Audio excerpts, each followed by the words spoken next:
جس کا حقیقت سے واسطہ ممکن بھی ہو اور ممکن بھی نہ ہو، صرف ہنسنے ہنسانے کے لیے ہوتا ہے۔ ایک حافظ صاحب تھے، تراویح پڑھا رہے تھے، 13ویں پارہ میں ایک آیت ہے ارجعوا الی ابیکم فقولوا یا ابانا ان ابنک سرق۔ کون سے پارے میں ہے؟ کون سے پارے میں ہے؟ 13واں پارہ میں۔ بڑی مدن شاہی میں ایک مرتبہ تقریر ہو رہی تھی، میں نے پوچھا بیٹا اما یتساءلون جو ہے 30ویں پارے میں اما کے بعد کیا ہے؟ تو لڑکا فوراً کھڑا ہو کے بولا اما کے بعد ابا ہے۔ کیا بولا؟ اما کے بعد ابا ہے۔ تو آپ سمجھئے 13ویں پارے میں ایک آیت ہے، کیا ہے؟ ارجعوا، کیا ہے؟ پڑھئے نا، ارجعوا۔ نیند آ رہی ہے؟ نہیں آ رہی ہے نا؟ ہاں تو پڑھئے ارجعوا الی ابیکم فقولوا یا ابانا ان ابنک سرق۔ حافظ صاحب پڑھ رہے تھے تراویح میں، طوفانی تراویح چل رہی تھی، ہوائی فائرنگ جس کو بولتے ہیں۔ اب طوفانی تراویح میں جو ہے حافظ صاحب اٹک گئے، اب پڑھ رہے ارجعوا الی ابیکم فقولوا یا ابانا ان ابنک سرق سرق سرق سرق ان ابنک سرق سرق سرق سرق۔ اب نہ تو آگے یاد آ رہا ہے اور نہ پیچھے یاد آ رہا ہے، کرے تو کیا کرے؟ کبھی کبھی ایسا ہوتا ہے کہ تراویح میں اگر حافظ صاحب اٹک جاتے ہیں تو نہ آگے یاد آتا ہے نہ پیچھے یاد آتا ہے۔ ہوتا ہے کہ نہیں ایسا؟ آپ کے ساتھ بھی ہوتا ہوگا، جب بیوی غصے میں چمچ لے کے کھڑی ہو جاتی ہوگی تو پھر نہ تو آگے کا دروازہ دکھتا ہوگا نہ پیچھے کا دکھتا ہوگا۔ ہوتا ہے کہ نہیں؟ ہوتا ہے کہ نہیں؟ بولیے کس کس بھائی کے ساتھ ہوتا؟ بولیے ہاتھ اٹھا کے۔ جا ہاتھ ہی نہیں اٹھا رہے، سچ بولنا گناہ تھوڑی ہے، ہاتھ اٹھا لیجئے، کیا دقت ہے؟ ارے کسی دوسرے نے چمچ تھوڑی اٹھایا، گھر کی بیوی نے اٹھایا۔ اور ایسا نہیں ہے کہ وہ چمچ صرف آپ ہی کے ساتھ ہو سکتا ہے، جو کرسی پہ بیٹھا اس کے ساتھ بھی ہو سکتا ہے۔ سمجھ رہے اس چیز کو؟ خیر، تو تراویح جب پڑھا رہے تھے تو حافظ صاحب تراویح پڑھاتے پڑھاتے اٹک گئے۔ اب کیا پڑھ رہے ہیں؟ ان ابنک سرق سرق سرق سرق سرق سرق سرق سرق سرق۔ اب پیچھے میں جو بڑھوا تھا وہ کھاس رہا، پورا کھاس رہا، بولا گجب کا تراویح ہو رہا ہے۔ ہم تو مولی جرجس کے بیان میں سنے تھے کہ 32 مرتبہ ہے فَبِأَيِّ آلَاءِ رَبِّكُمَا تُكَذِّبَانِ، اور یہ حافظ صاحب سرق سرق سرق سرق سرق سرق سرق کتنی مرتبہ ہے قرآن میں؟ تب پیچھے سے آواز آئی، بولا پڑھا اس بار، پڑھا حافظ صاحب ارجعوا الی ابیکم فقولوا یا ابانا ان ابنک سرق سرق سرق سرق۔ پیچھے سے ایک بڑھوا بولتا ہے سرکنا ہے تو سرک جا، نہیں تو جھک جا، یعنی رکوع میں چل جا۔ سمجھ میں آ رہا ہے؟ اور سب سے خطرناک پہلے سب کے بعض بوڑھے ہوتے ہیں جو مولوی صاحب کا جینا حرام کر دیتے ہیں۔ صحیح بول رہے ہیں؟ پہلے سب کے بوڑھے بعد وہ ہے جو مولوی صاحب کا جینا حرام کر دیتے ہیں۔ گھر میں بیوی جینا حرام کر دیتی ہے، مسجد میں بڑھوا جینا حرام کر دیتا ہے۔ کیا عبد المالک صاحب ہوتا ہے کہ نہیں ایسا؟ صحیح ہے، چلیے ماشاءاللہ۔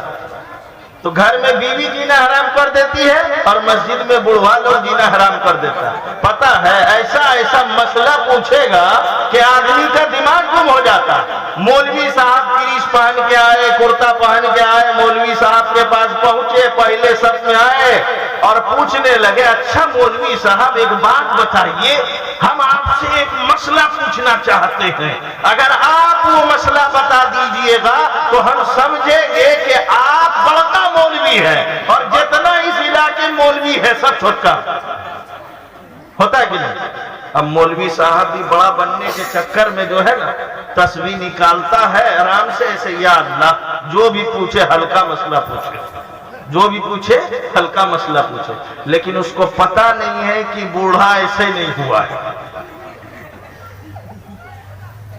اس کو پتہ نہیں ہے کہ یہ بوڑھا ایسے نہیں ہوا۔ بہت خطرناک ہوتا ہے جی۔ دوگو امام خودکشی کر لیا یو پی کے اندر، ذمہ داران کی سختی کی بنا پہ ایک پٹری میں تڑپ کر جان دے دیا اور ایک پنکھے میں لٹک کر پھانسی لگا لی۔ بتاؤ جن بوڑھوں کی وجہ سے امام اس دنیا سے چلا گیا ان بوڑھوں کا قیامت میں کیا ہوگا؟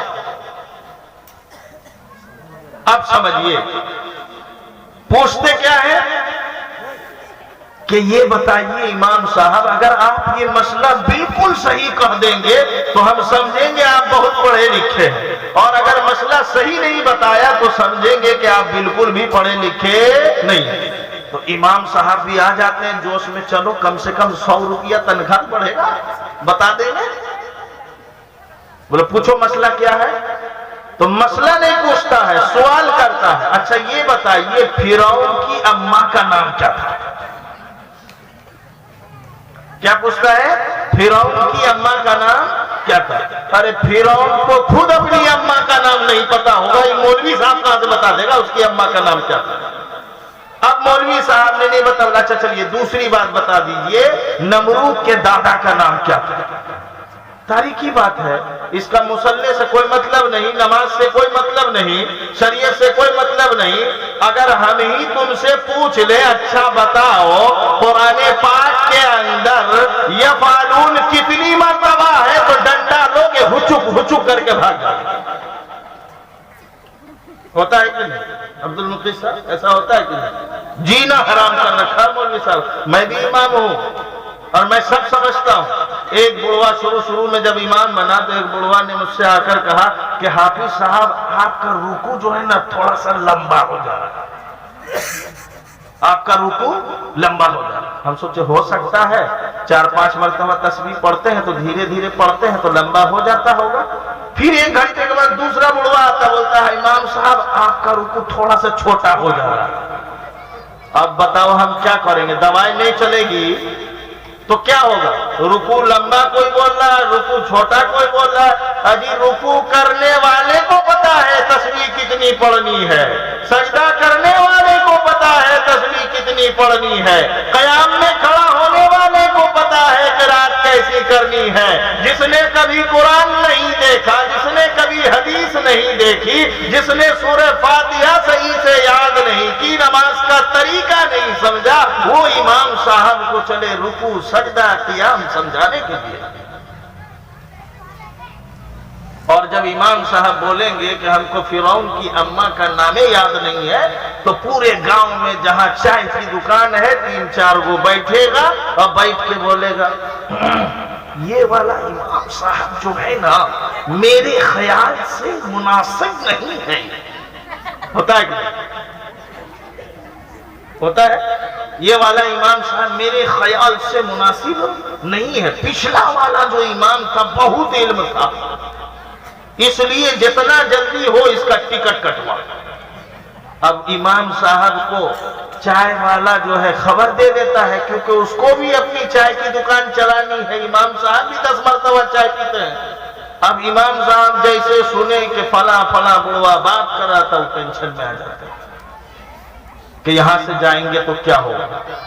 ائمہ سنو، اللہ نے قرآن کے اندر فرمایا رزق کی بنیاد کسی جگہ پر نہیں ہے، رزق کی بنیاد کسی سیٹ پر نہیں ہے، رزق کی بنیاد کے لیے کسی سبب کی ضرورت نہیں ہے، بلکہ اللہ تو تمہارے لیے رزق آسمانوں سے اتارتا ہے۔ اگر اللہ نے تمہاری زندگی میں 100 دانے لکھے ہیں تو 100 دانے میں سے 1 دانہ کوئی کم نہیں کر سکتا۔ اگر اللہ نے تمہاری زندگی میں دن 150 لکھے ہیں تو 1 منٹ بھی کوئی گھٹا نہیں سکتا۔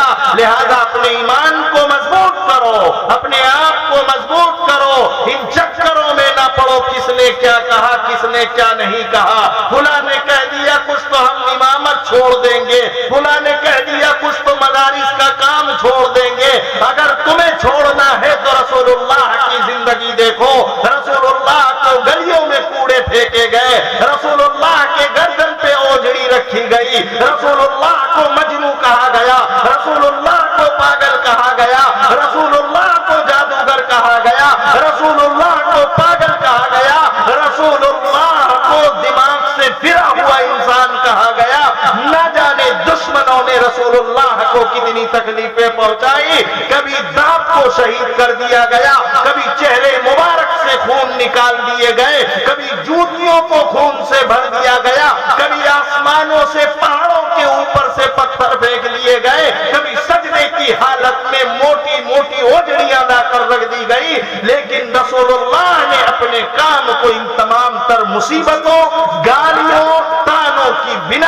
نہیں چھوڑا تو ائمہ علماء سنے عوام کیا کہتی ہے، ذمہ داران کیا سوچتے ہیں، اس سے آپ کو فرق نہیں پڑنا چاہیے۔ آپ اپنے ایمان کو مضبوط کریں اور یہ سوچیں کہ اگر ہم اس کام کو نہیں کریں گے تو اس امت کے بیڑے کو اٹھانے والا کون ہوگا، اس امت کو آگے لے جانے والا کون ہوگا، اس امت کی رہنمائی کرنے والا کون ہوگا۔ میں کہتا ہوں قابل مبارک ہے وہ علماء، قابل مبارک ہے وہ ائمہ، قابل مبارک ہے مساجد میں اذان دینے والے وہ مؤذنین جنہوں نے لوگوں کی تانوں کو سنا، لوگوں کی گالیوں کو سنا، لیکن صبر سے کام لیا۔ جب ضرورت پڑی تو مصلی بچھایا، جب ضرورت پڑی تو اللہ کے سامنے آنسو گرائے، جب ضرورت پڑی تو مسجد میں چپ چپ کر روئے، جب ضرورت پڑی تو کمرے میں اپنے تکیوں کو آنسوؤں سے تر کر دیا، لیکن لوگوں کے سامنے دامن نہیں پھیلایا اور کہا یا اللہ میں خوش ہوں، یا اللہ اس عوام کو صحیح راستے پر لے آئیے، یا اللہ میں خوش ہوں ہمارے مقتدی کو صحیح ہدایت دے دیجئے، یا اللہ میں خوش ہوں ہمارے ذمہ داران کو راہ ہدایت پر لا دیجئے۔ اگر آپ اس زمین پر بیٹھے ہیں، آپ کے دلوں کے اندر ایمان زندہ ہے، آپ کے بازوؤں میں ایمان کا خون گردش کر رہا ہے، تو میں کہتا ہوں یہ علماء کی برکت ہے، ائمہ کی برکت ہے، مؤذنین کی برکت ہے۔ اگر پوری دنیا کے اندر علماء، مؤذن اور مدارس کے اندر پڑھانے والے افراد دھرنے پر بیٹھ جائیں اور کہیں کہ میں کام نہیں کروں گا، تو میں کہتا ہوں ممکن ہے اللہ کی جانب سے اس دھرتی پر عذاب آ جائے۔ کیا لگتا ہے یہ کھیل کود اور تماشا ہے؟ اور سب سے اہم بات تو یہ کہ بعض کہنے والے مجھے کہتے ہیں کہ اللہ نے امام صاحب کی تنخواہ میں بڑی برکت رکھی۔ کیا کہتے ہیں؟ اللہ نے امام صاحب کے تنخواہ میں بڑی برکت رکھتی ہے، کریچ والا کرتا ہے، کریچ والا پیجامہ ہے، کریچ والی پگڑی ہے، موبائل بھی اسکرین ٹچ ہے، 4G ہے، 5G ہے، جوتا بھی پالش والا ہے۔ اللہ نے امام صاحب کی تنخواہ میں بہت برکت رکھی۔ اور یہ بات اکثر وہ لوگ بولتے ہیں جو کماتے 40,000 اور 50,000 اور 40 اور 50,000 کمانے والوں کے اوپر بینک کا EMI اتنا چلتا ہے کہ صبح شام امام صاحب کے پاس آ کے کہتے ہیں امام صاحب دعا کر دیجئے گا، تھوڑی سی حالت خراب ہے۔ یہ نہیں بولے گا کہ بینک سے سود لیا ہے اور پیسہ چکانا ہے۔ اور کیا کہتے ہیں کہ امام صاحب کی تنخواہ میں بہت برکت ہے۔ ایک شخص نے جب مجھ سے کہا، اور وہ انجینئر ہے، 1 لاکھ روپیہ مہینہ کماتا ہے، مجھ سے ملا تو کہنے لگا امام صاحب کی تنخواہ بہت برکت ہے، آپ لوگ بہت خوش رہتے ہیں، مسکراتے رہتے ہیں۔ تو میں نے ان سے کہا کہ سنو نا، جب میری تنخواہ میں اتنی برکت ہے تو 2-3 مہینہ کے لیے میری تنخواہ بدلا بدلی کر دو، میرا 10,000 تم لے لو، اپنا 1,00,000 روپیہ ہم کو دے دو۔ بولا ہے یہ کیسے ہو سکتا ہے؟ بولا کیا ہوا، برکت ختم ہو گئی؟ کیا ہوا، برکت ختم ہو گئی؟ راج محل علاقے سے ایک امام ہماری مسجد کے اندر ایسا پہنچا جو پچھلے 2 سال کے اندر 2 مرتبہ اعلان کر چکا ہے کہ میری بچی کی شادی ہے، اس کی تیاری میں کچھ خرچ ہوں گے، اس کے لیے مجھے پیسوں کی ضرورت ہے۔ میں نے ان کو سائڈ کیا اور ان سے پوچھا کہ جناب آپ کی تنخواہ کتنی ہے؟ تو کہنے لگے 3,500 روپے۔ 3,500 روپے کا تمہارا گٹکا ہوتا ہے، اور مولوی صاحب کے 3,500 میں برکت بول بول کے 3.5 لاکھ روپیہ بنا دیے۔ کبھی سوچا امام صاحب کی تنخواہ میں برکت ہوتی ہے؟ جیسے میں ہوں، دیکھ لیجئے، الحمدللہ اللہ نے اتنی صحت دی ہے، میں ایسے ہی بات کرتا ہوں، ہنسی مزاج میرا ماحول ہے، میرے پاس رہنے والے اٹھنے والے لوگ ہمیشہ ہنستے رہتے ہیں، تو الحمدللہ اللہ نے صحت اچھی دی ہے۔ میرے سے پہلے میرا پیٹ جاتا ہے جہاں بھی جاتا ہوں، سمجھ میں آ رہا ہے نا؟ اتنی اچھی صحت ہے۔ اور میں کبھی دعوت میں بھی جاتا ہوں تو میں کہتا ہوں صحت مند بوٹی دیجیے۔ کیا کہتا ہوں؟ صحت مند بوٹی دیجیے۔ تو میں نے اس انجینئر صاحب کو ایک ہی جواب دیا کہ یقیناً ہماری تنخواہ میں برکت ہے، لیکن برکت جن ذریعوں سے آ رہی ہے ان ذریعوں کا علم تمہیں نہیں ہے، اور وہ برکتیں جن ذریعوں سے ہم اپنے گھر میں لا رہے ہیں اس کا علم ہمیں ہے۔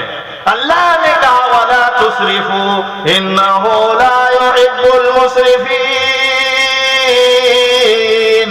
فضول خرچی مت کرو، فضول خرچی کرنے والے کو اللہ پسند نہیں کرتے۔ لہذا ایک مولوی اپنے گھر میں جب شادی کرتا ہے، نکاح کا ماحول بناتا ہے، ایک مولوی جب اپنی بیٹی کو رخصت کرتا ہے تو پوری کوشش ہوتی ہے کہ میرے پاس بجٹ اگر 1,00,000 روپے کا ہو تو میں 1,00,000 روپے خرچ کروں، اس سے زیادہ نہ کروں۔ دس از برکت، سمجھ رہے؟ دس از برکت، یہی برکت ہے۔ آپ صبح کے ناشتے میں 20 روپے کا گٹکا کھائیں گے، 30 روپے کی چائے پیئیں گے، اور مولوی صاحب الحمدللہ صبح کے ناشتے میں 20 روپے کا کاجو کھائیں گے، 5 روپے کا بادام کھائیں گے، اور اتنے مضبوط رہیں گے کہ اگر کسی مفتدی کو ایک مکہ مار دے تو وہی مرغی کی بیماری ہو جائے گا۔ تو یہ سب باتیں سوچنے سمجھنے کی ہے۔ سب سے مشکل دور سے اور سب سے مشکل حالت سے اگر آج کوئی قوم گزر رہی ہے تو وہ علماء کی قوم ہے، جو مالی طور پر، عمومی طور پر آپ نے اس کو کمزور بنا رکھا ہے۔ میں کہتا ہوں ایک بستی کے اندر اگر 300 گھر ہے تو 300 گھر اگر 100 روپیہ مہینہ دے تو 30,000 روپے ہوتے ہیں۔ کتنے ہوتے ہیں؟ 30,000 روپے۔ امام صاحب کی تنخواہ 20,000 کر دو، مؤذن صاحب کی 10,000 کر دو، پھر دیکھو لمبا لمبا پھر سورت بھی پڑھیں گے، لمبی لمبی رکعت بھی ہوگی، اور پھر رکعت بھی نہیں بھولیں گے۔ اور تم امام کو دو گے 5,000 روپے تو کبھی تیسری رکعت کو چوتھی رکعت سمجھ لیں گے، کبھی چوتھی رکعت کو تیسری سمجھ لیں گے۔ کیوں؟ کیونکہ ان کے سر میں ٹینشن ہے، ابھی دکان والے کو دینا ہے، کرایے والے کو دینا ہے، موٹر سائیکل میں تیل چلانا ہے، تو اپنی نماز کو آپ خود برباد کر رہے ہیں۔ اس لیے یہ وہ اہم نکتے ہیں جن کو میں نے آپ کے سامنے مختلف موضوعات کے حوالے سے پیش کیا۔ پیش کرنے کا مقصد صرف یہ ہے کہ یقیناً ہماری آبادی زائد ہے، یقیناً ہمارے مساجد زائد ہیں، یقیناً ہمارے مدارس زائد ہیں، علماء زائد ہیں۔ اس دنیا کے اندر دوسرے نمبر کی آبادی مسلمانوں کی ہے، لیکن پھر بھی ہم پریشان ہیں۔ پریشان اس لیے ہے کہ ہم نے علماء کو پریشان کر رکھا ہے، پریشان اس لیے ہے کہ ہم نے اپنے نکاح کے رسم و رواج میں فضول خرچی کا رویہ اپنا لیا ہے، پریشان اس لیے ہے کہ ہم نے جہیز کا معاملہ بڑھ چڑھ کر کرنا شروع کر دیا ہے، پریشان اس لیے ہے کہ ہم نے اپنے اخلاقی حالات گم کر دیے ہیں، پریشان اس لیے ہے کہ ہم نے نبی صلی اللہ علیہ وسلم کے طریقے کو کلی طور پر چھوڑ دیا۔ تو بتائیے آج ہم نے جو باتیں آپ کے سامنے کی ہے کون کون عمل کرے گا؟ عمل کریں گے انشاءاللہ؟ اور گھر میں جا کر عمل نہیں کریں گے انشاءاللہ؟ دیکھیں پھنس گیا، بولیے عمل کریں گے انشاءاللہ۔ اللہ تعالی ہم سب کو کہنے سمجھنے سے زیادہ عمل کی توفیق عطا فرمائے۔ واخر دعوانا شکریہ، جزاک اللہ۔ بہت قیمتی باتیں آپ حضرات کے سامنے جناب مولانا عبدالوحید صاحب قاسمی پیش امام مدن شاہی صاحب گنج نے رکھی۔ اگر ہم اس